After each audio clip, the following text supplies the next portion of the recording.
সাতকানিয়া উপজেলার সদর ইউনিয়নের ৩ নম্বর ওয়ার্ড সমদিয়া পুকুরপাড় বাজারের পশ্চিম পাশে গরিবারজির লাইলা মসুদ উচ্চ বিদ্যালয় কাশেমাট একাডেমির উদ্যোগে দ্বিতীয়বারের মতো বার্ষিক চিত্রাঙ্কন প্রতিযোগিতা অনুষ্ঠিত হয়, যাতে বিভিন্ন এলাকা প্রায় ১৬১ জন শিক্ষার্থী অংশগ্রহণ করে। অনুষ্ঠানে প্রধান অতিথি হিসেবে উপস্থিত আছেন চট্টগ্রাম বিশ্ববিদ্যালয়ের কম্পিউটার সায়েন্স অ্যান্ড ইঞ্জিনিয়ারিং বিভাগের প্রফেসর ডক্টর মোহাম্মদ শাহাদাত হোসেন। এছাড়া বিশেষ অতিথি হিসেবে উপস্থিত আছেন তামাকুমন্ডি লেন বণিক সমিতির সাধারণ সম্পাদক ও চট্টগ্রাম কেন্দ্রীয় কারাগারের বেসরকারি কারা পরিদর্শক মোজাম্মেল হক। লাইলা মসুদ উচ্চ বিদ্যালয়ের প্রধান শিক্ষক মোহাম্মদ জহিরুদ্দিনের সভাপতিত্বে এডারে উপস্থিত আছেন আলপনা স্টিল ও স্বত্বাধিকারী আক্তার হোসেন, চট্টগ্রাম আলকরণ ৩১ নম্বর ওয়ার্ড জাতীয়তাবাদী দল বিএনপির আহ্বায়ক আব্দুল মান্নান। আপনার বিজ্ঞানের যুগ, একটা দেশকে যদি আমরা উন্নত করতে চাই, অর্থাৎ আমাদের উন্নয়নটাকে যদি আমরা ইংরেজি বলে সাস্টেইনেবল, বাংলায় বলে টেকসই করতে চাই, তাহলে বিজ্ঞান শিক্ষার, বিজ্ঞান চর্চার কোনো বিকল্প নেই। কাশেমাট দীর্ঘদিন ধরে ও এলাকার বিশেষ করে ছাত্রছাত্রীদের আর্ট প্রশিক্ষণ দিয়ে আমরা জানি। প্রায় ২-৩ বছর ধরে এই ধরনের প্রশিক্ষণ নেন সাতকানিয়া মেজেশ্বরী বিদ্যালয়ের বিভিন্ন স্কুলের ছাত্রছাত্রীগুলোরে।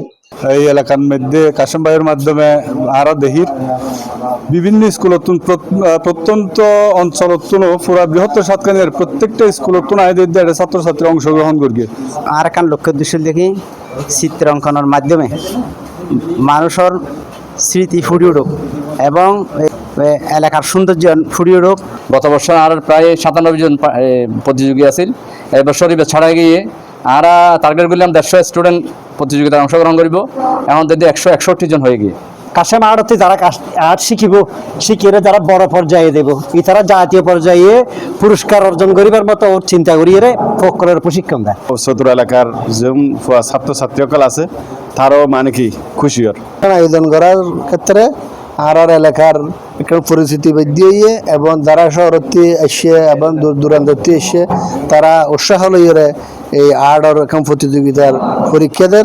এই যে কাশেম এত বড় এখন আর্ট একাডেমিতে পরিণত করিয়ে ইয়ান আসলে প্রশংসনীয় এবং ওরা স্পেশাল ধন্যবাদ জানাই।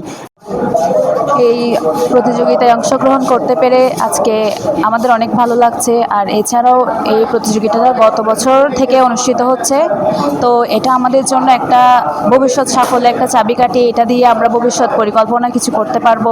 এছাড়াও এর বিভিন্ন রাজনৈতিক সামাজিক ব্যক্তিবর্গ ও শিক্ষার্থী হলের অভিভাবক উপস্থিত আছে। আলোচনা শেষে চিত্রাঙ্কন প্রতিযোগিতার বিজয়ী হলরে পুরস্কার বিতরণের মধ্যে দিয়ে অনুষ্ঠান শেষ হয়। C+ TV, Chittagong.